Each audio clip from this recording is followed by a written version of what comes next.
నమస్తే, welcome to Leo. మనతో ఉన్నారు సీనియర్ జర్నలిస్ట్ హేమసుందర్ గారు. సార్ నమస్తే. సార్, అనగనగా ఒక రాజు సంబంధించి ట్రైలర్ వచ్చేసింది, కానీ చాలా లేటుగా వచ్చింది అనుకోవాలి. ఎందుకంటే పండగ దగ్గర పడిపోయింది. మొత్తానికి బుల్రాజుని చూసాం, అదేవిధంగా దొరబాబుని కూడా చూస్తున్నాం. సో దొరబాబు గెటప్లో ఫస్ట్ టైం మనకి నవీన్ పోలిశెట్టి కనిపిస్తున్నాడు. సో ఆ స్లాంగ్ కూడా చాలా ఫస్ట్ టైం అనుకోవచ్చు. ఎలా చూడాలంటారు ఈ సినిమా ట్రైలర్ అంటే ఏం చెప్తారు? అంటే రాజుగారికి పెద్ద మనసు ఉందని చెప్పారు కదా నాగార్జున గారు. ఎందుకంటే బ్యాక్గ్రౌండ్ వాయిస్ అంతా నాగార్జున గారిదే. ఈ ట్రైలర్ చూసుకుంటే నాగార్జున గారు చెప్తుంటే ఎంటర్ అవుతాం. అనగానే ఒక రాజు, ఆ రాజుగారికి పెద్ద మనసు ఉందని చెప్పడం, ఆయన డబ్బులు అతనితే గుడి కన్నం ఇంత చిన్నగా ఉంది ఏంటంటే చిల్లర కోసం పెడితే ఈ చిల్లర కోసం అని అన్నట్టు డైలాగులు పంచి డైలాగ్ ఎక్కడే పడిపోయింది. ఆ పెద్ద మనసు ఏంటో అర్థమైపోయింది. ఆ పెద్ద మనసు ఈ రాజుగారికి స్వార్థపడిన రాజు ఏమో అనిపిస్తుంది. ఈ రాజుగారికి పెళ్లి కావాలి, పిల్ల కోసం వెతుకుతున్నాడు. ఆ పిల్ల కోసం వెతికే నేపథ్యంలోనే ఈ కథ అంతా నడిచేలాగా అనగనగా ఒక రాజు. అది మనకి ట్రైలర్ అర్థమైంది ఏంటంటే ఈ రాజుగారి విషయంలోనే చాలా గందరగోళం ఉంది. మరి ఆ పిల్ల కోసం ఆ పిల్లకి ఎలాంటి మనసు ఉండాలి అనేది ఈ సినిమా కథ ఓవరాల్గా. మీనాక్షి చౌదరి ఆ పిల్లగా యువరాణి అనుకోవచ్చు. అది.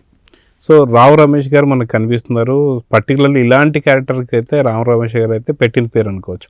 అయితే కామెడీ జోనర్లో వెళ్తున్నటువంటి ఈ సినిమా రావు రమేష్ గారి కామెడీ కావచ్చు, ఇవన్నీ కూడా గతంలో కూడా మనం చూసాం. సో ఎలా ఎక్స్పెక్ట్ చేయొచ్చు అంటారు? వాస్తవానికి ఈ జోనర్ కూడా నవీన్ పోలిశెట్టికి కొత్త అయినా సరే సంక్రాంతికి ఇలాంటి సినిమాలు ఖచ్చితంగా ఎక్స్పెక్ట్ చేస్తుంటారు. సో ఎక్స్పెక్టేషన్స్ ఎలా ఉన్నాయి ట్రైలర్ చూసిన తర్వాత అంటే ఏం చెప్తారు? అంటే మనకి రావు రమేష్ పాత్ర ద్వారా డైలాగులు ఏం చెప్పించలేదు కాబట్టి అది తెలియదు. అసలు పెద్ద రాజు గారు ఎవరు, చిన్న రాజు ఎవరు, మధ్యలో ఈ బుల్లిరాజు కూడా ఉన్నాడు. బుల్లిరాజు ఇందులో ఉంటే అందులో ఆ సినిమా హిట్ ఏమో సంక్రాంతికి. ఇక్కడ శంకరవర ప్రసాద్లో బుల్లిరాజు ఎక్కడ కనపడలా. సినిమా ప్రమోషన్లో బాగా కనపడ్డాడు కానీ మరి కనపడలా. దీంట్లో కనపడుతున్నాడు బుల్లిరాజు. అటువైపు తిరిగింది ఒకటి. ఇంకొకటి సినిమాలో పంచి డైలాగులు, ప్రాస డైలాగులు, ఇది పెద్ద ఎసెట్ అయిందండి. ట్రైలర్ చూసిన వాళ్ళు ఎవరు కూడా భలే సరదాగా ఉంది అనుకులేక ఉంది. ఈ కుక్క ఉందా అంటే అది ఏ బ్రాండ్ అంటే అది గోల్డెన్ రిట్రీట్ అంటే అది బ్లాక్ డాగ్ అని చెప్తున్నాడు ఈయన. అలాగే కోకటిపల్లి ఫ్లేవర్ అంటున్నాడు. అది ఆ డైలాగ్ వినగానే మనకి కోకటిపల్లి ఫ్లేవర్ ఎక్కడుంది? కొత్తగా కట్టిన బిహెచ్ఎల్డి ఫ్లేవరా లేకపోతే జేఎన్టీ ఫ్లేవరా, ఇలా ఆలోచన బోసాపేట ఫ్లేవరా? అది కోకటిపల్లి ఫ్లేవర్ లేదని తర్వాత అర్థమైంది. అలా డైలాగులు మాత్రం కాస్త పంచి డైలాగులు అన్నీ కొత్తగా ఉన్నాయి. అన్ని డైలాగులు ట్రైలర్లు పెట్టిస్తే ఇంకా సినిమాలో ఎన్నో ఉంటాయి ఊహించుకున్నారు అనుకోండి, లేకపోతే కూడా కష్టమే. సో వాస్తవానికి జాతిరత్నాలలో ఒకడైనటువంటి ఒక జాతిరత్నం నవీన్ పోలిశెట్టి. నవీన్ పోలిశెట్టి దగ్గర నుంచి ఎక్కువ శాతం మనకు కామెడీ ఎక్స్పెక్ట్ చేస్తుంటాం. ఆ కామెడీ మనకి పంచ్ డైలాగ్ కనిపించాయి, కానీ స్లాంగ్ చూసేసరికి మనకి చాలా గోదావరి స్లాంగ్ మనం వింటున్నాం. So first time Naveen Polishetty voice Godavari స్లాంగ్ని ఎలా చూడాలంటారు? అంటే గోదావరి సెంటిమెంట్ వర్కౌట్ అవుతుందండి. అందరూ గోదావరి మీద పడ్డారు. సంక్రాంతి అనగానే గోదావరి, సంక్రాంతి అనగానే కోడిపందాలు, సంక్రాంతి అనగానే గోదావరి స్లాంగు ఇటు అయిపోయింది.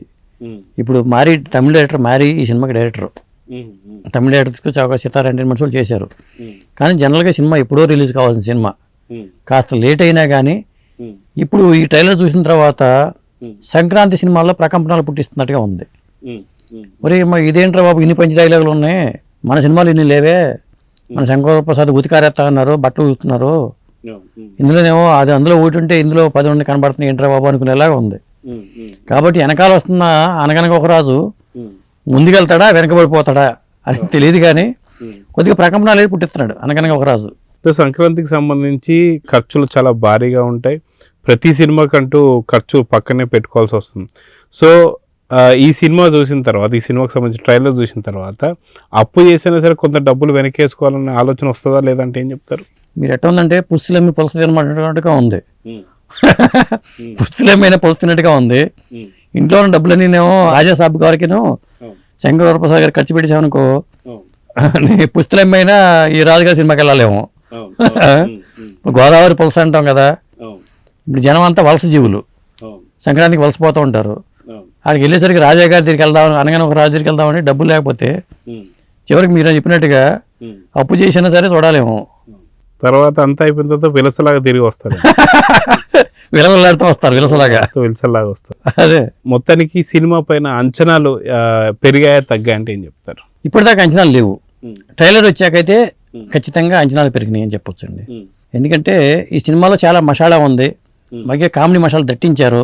వేదిక మీద కూడా నిన్న ఈవెంట్ జరిగితే ఆ యాంకర్ చెప్తుంది రాజుగారు వస్తున్నారని. మీనాక్షి చౌదరిను వేదిక మీద యాంకర్ ఉంటే రాజుగారు వస్తున్నారంటే అందరూ వెయిట్ చేస్తున్నారు రాజుగారిని. వచ్చింది బుల్లిరాజు. మరి ఈ రాజుకి బుల్లిరాజుకి కనెక్షన్ ఏంటో తెలియదు, మరి అతను ఏ విధంగా చేస్తాడో తెలియదు. పోయినసారి రాజుకి భయపడ్డారు, ఈసారి ఇక్కడ ఈ రాజు కూడా ఇక్కడ భయపడాల్సి వస్తుంది. రాజు వర్సెస్ రాజు లాగా ఉంది ఇది. చూడాలి మరి ఏ సినిమాలోనో రాజు ఉన్నాడని తెలియదు. అనిల్ రావిపూడి గారు రాజు అతను, అనిల్ రావిపూడి గారు దత్తపుత్రుడు అనుకోవాలి. మరి అక్కడ ఉంటాడా ఇక్కడ ఉంటాడా తెలీదు. అది సో చూద్దాం సార్. మొత్తానికి ఏదైతే అనగనగా ఒక రాజు మాత్రం నిజంగా హల్చల్ చేస్తున్నాడు. మొత్తానికి సినిమాపై అయితే అంచనాలు అయితే పెరిగాయి. సో చూద్దాం ఏం జరగబోతుందో. నమస్తే. నమస్తే అండి.